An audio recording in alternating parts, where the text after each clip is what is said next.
Hi friends, எல்லோரும் எப்படி இருக்கீங்க? நல்லா இருக்கீங்களா? நம்ம இப்போ எங்கே இருக்கோம் பார்த்தீங்கன்னா, மருந்துவாழ் மலை. மலையாளிஸ் வந்து இந்த இடத்த வந்து மருத்துவாழ் மலைன்னு சொல்லுவாங்க. இது எங்கே இருக்குதுன்னு பார்த்தீங்கன்னா, நாகர்கோவிலேருந்து கன்னியாகுமரி போகிற வழியில், கன்னியாகுமரிக்கு 5 கிலோமீட்டர் முன்னாடி லெஃப்ட் சைடில் இருக்குங்க. இப்போ பஸ்ஸில் வர்றதா இருந்தால் பொத்தேடி ஸ்டாப்பில் இறங்கி கொஞ்சம் தூரம் நடக்க வேண்டி வருங்க. இந்த மலை வந்து 800 அடி உயரத்தில் இருக்குங்க. சரி, கொஞ்சம் ஸ்டெப் ஏறி வந்தோம்னா லெஃப்ட் சைடில் பார்த்தீங்கன்னா கிருஷ்ணர் இருக்கார். அதுவும் கொஞ்சம் நம்ம மேலே ஏறி வந்தோம்னா ரைட் சைடில் ஒரு கோயில் இருக்குது, லெஃப்ட் சைட்லேயும் ஒரு கோயில் இருக்காங்க. லெஃப்ட் சைடில் பிள்ளையார் இருக்காங்க, சிவன், அப்புறமா நாகர் இருக்காங்க. அவங்களையும் கும்பிட்டுட்டு அப்படியே நம்ம கொஞ்சம் மேலே ஏறி போனோம்னா ரைட் சைடில் கோயில் இருக்குங்க. ரைட் சைட்லேயும் கோயில் இருக்குது. இவங்களையும் கும்பிட்டுட்டு நம்ம கொஞ்சம் நிறைய ஸ்டெப் இருக்குங்க, ஸ்டெப் ஏறி போக வேண்டியிருக்குங்க. இந்த மருந்துவாழ் மலை வந்து ராமாயண கதையுடன் தொடர்புடையதுன்னு சொல்கிறாங்க. ஏன்னா ராவணனுடன் போர் பண்ணி லட்சுமணனுக்கு அடிபட்ட டைம் வந்து அனுமன் மூலிகை எடுக்கிறது சஞ்சீவி மலையை தூக்கிட்டு இலங்கை வழியாக கொண்டு போகிற டைமில் வந்து அந்த மலையிலேருந்து ஒரு பீஸ் உடஞ்சி விழுந்ததாகவும் அந்த இடத்துக்கு மருந்துவாழ் மலைன்னு பெயர் வந்ததாகவும் சொல்கிறாங்க. இந்த மலையில் அரிய வகை மூலிகை மருந்துகள் நிறைய இருக்குது அப்படின்னு சொல்கிறாங்க. இங்கே வந்து சிறு சிறு குகைகள் இருக்குங்க. சிறு சிறு குகைகள் இருக்குது.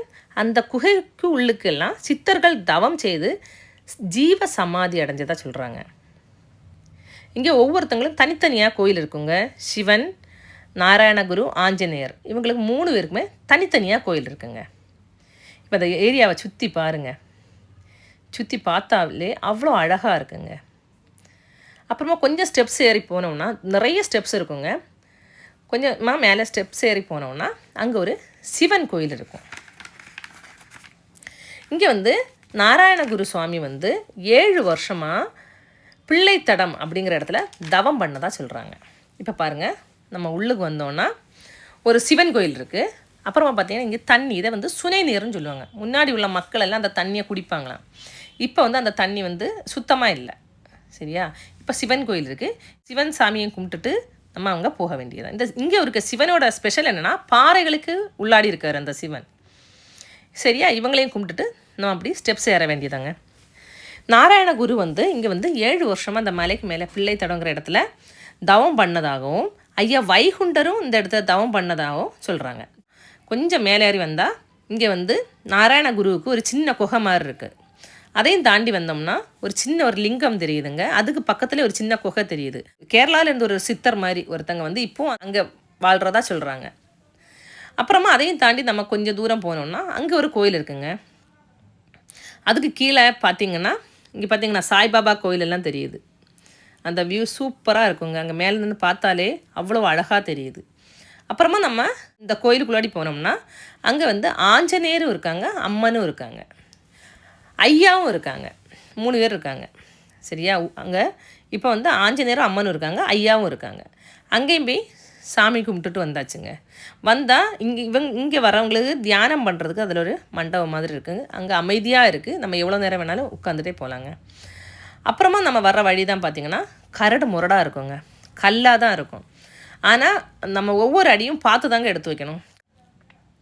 இப்போ இங்கே வந்து டிசம்பர் மாதத்தில் அதில் சதய நட்சத்திரத்தில் வந்து இந்த நாராயண குருவை பார்க்குறதுக்கு கேரளாவிலேருந்து நிறைய மக்கள் கார் பஸ்ஸில் இங்கே வராங்க. 10 நாள் திருவிழாவாக இருக்குமா. நிறைய பேர் மேலே போய் சாமி கும்பிட்றாங்களாம். அவங்க என்ன பண்ணுவாங்களாம், அங்கேருந்து வர்றவங்களுக்கு சாப்பாடெல்லாம் மலைக்கு கீழே நாராயணகுரு ஆசிரமம் ஒன்று இருக்குங்க. அங்கே வந்து இங்கே வர எல்லாத்துக்கும் சாப்பாடு ரெடி பண்ணி வைப்பாங்களாம். பிள்ளை தடம் சொன்னேன்ல, அங்கே இது தாங்க. இந்த குகை ஒரு சின்ன முடுக்கு மாதிரி தாங்க இருக்கும். இதுக்குள்ளாடி போய் தான் நம்ம நாராயணகுரு அவங்க தவம் பண்ண இடத்த பார்க்கலாம்.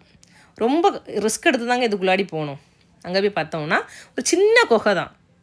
அங்கேயும் போய் மக்கள் வந்து நிறைய நேரம் தியானம் பண்ணிட்டு போவாங்களாம். அப்போ இங்கே வர மக்களுக்கு சாப்பாடெல்லாம் அந்த ஆசிரமத்தில் கொடுத்துருவாங்களாம். அது மாதிரி பாத்ரூம் ஃபெசிலிட்டிஸ், இப்போ கார் பைக் எதுனாலும் அங்கே பார்க் பண்ணலாமா.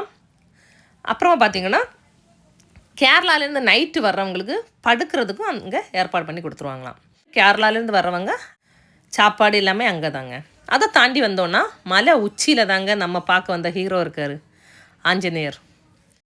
கார்த்திகை தீப திருநாள் அன்னைக்கு இங்கே தீபம் ஏற்றுறதா சொல்கிறாங்க இந்த மலை மேலே இந்த இடத்துல. இப்போ இங்கேருந்து பார்த்தீங்கன்னா கன்னியாகுமரி அங்கே விவேகானந்தர் மண்டபம், அப்புறமா பார்த்திங்கன்னா திருவள்ளூர் சிலை எல்லாத்தையும் பார்க்கலாங்க. சுற்றி பார்த்தாலே வியூ சூப்பராக இருக்குங்க. இங்கே ட்ரெக்கிங் போகிறவங்களுக்கு இது சூப்பரான ஏரியா. Okay, thank you.